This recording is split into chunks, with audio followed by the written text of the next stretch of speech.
Ayan, so magandang tanghali mga idol, no? So meron tayong gagawin ngayon na Rouser 135. So magkano inabot ng unang paggawa? 14? 14 mil. Tapos nung pinhuli, 3 buwan bago na ano, tapos ganito na rin tunog niya. Medyo umano na rin yung ano eh. Matagas yung ano. So ayan. So gagawin natin ito mga idol, no? Ayan, no? Rouser 135. Puro tagas, tapos pakinggan nyo yung tunog. Paanda rin natin. Hirap na rin itong paanda rin eh. Ayan o.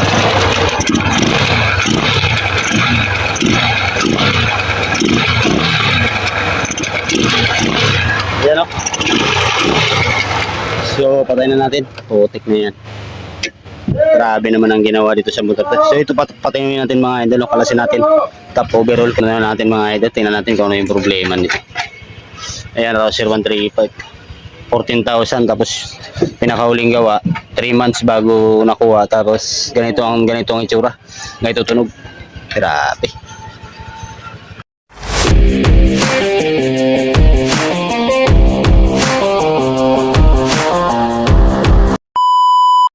Ayan, so kinalas na natin yung head niya mga idol, yun no. Wala, kinakain ng daga.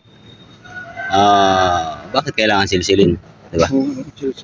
Ang problema pa nito mga idol, patay tayo, wala yung washer niya mga idol na original. Patay tayo dito. Kaya pala ganito to kaingay. Ayan o.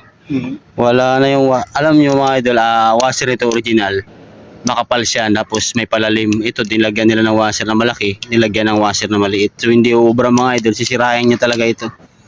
Ang pinaka problema niyan. Yan ang pinaka problema niyan, sisirain yan. Kalasin natin para makita natin kung ano itsura. Ay, kumakagulkul ang motor. Ayan, so kinalas na natin siya mga idol, no? Sa pagkalas natin mga idol na kita natin yung problema niya. Ito. So, durog yung cam bearing. Yan.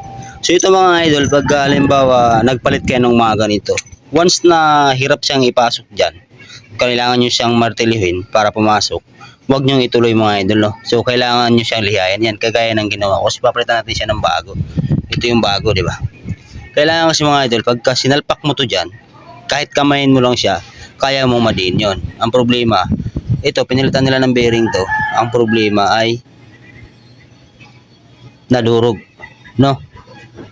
Ngayon, ayan, tiyagaan, liha. Tapos palitan natin siya ng timing chain guide. Tapos, kaya natin siya papalitan ng timing chain. Ayan, tingnan nyo naman. Grabing guhit, di ba? Tapos, ang problema, iba na rin yung washer dito sa camshaft. Iba na rin, ginawa ng paraan. Hindi ko alam kung saan na nilagay, no? Yan, so ayusin na lang natin. Ang importante dito kasi mapatino natin yung andar. At saka mawala din yung mga tagas. Okay, so tingnan nyo na lang mamaya pagka kung ano yung magiging andar nito. Okay. Ayan, so ito na yung mga idol, no? Inilagay na natin yung cam bearing niya, ay yung camshaft niya. So tandaan nyo palagi mga idol, pagka naglagay kayo ng camshaft, once na kailangan nyo pa siyang martilyuhin, magtataka na kayo nun. So pinakalimit ko nun, baka 2 araw sira na ulit yung bearing nun. So dapat pagka nilagay nyo yung cam, ididiin nyo lang siya kamay kagaya nito. Tapos pagka nakapasok na siya, dapat magpi-play siya paikot. Ngayon pag hindi siya nagkaganito, possible niyan na magkakaproblema na naman yan. Kunting gamit mo lang yan, durog yan. Kasi nga, yung butas nitong head mga idol ay sumikip to dahil dati ang history ng motor ay natuyuan ng langis. Ayan, tingnan nyo. Smooth, napaka-smooth, di ba? Kaya durog yung bearing niya sa sobrang init.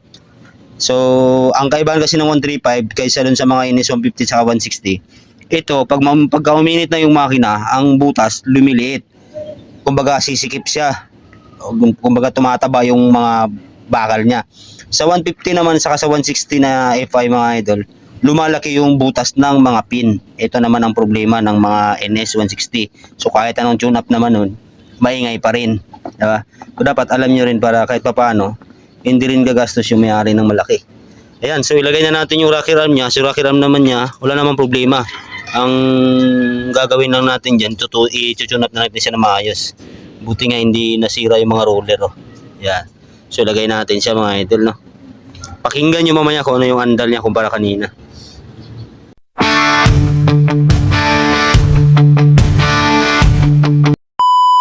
So ito na yung Rouser 135 mga idol. Pakandalin natin.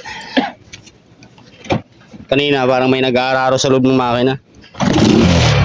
Oh. Yung may tik-tik siya kasi basag yung spark plug cap. Ayun oh, lumalabas yung kuryente. Yan, so okay na naman mga idol yan. Ginawa ng 7 months, 14,000 sa atin. Umpisa ng alas 2. Anong oras na? Alas 4.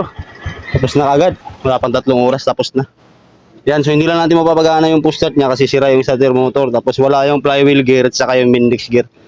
Yan, so yun lang mga idol, no? Rouser 135.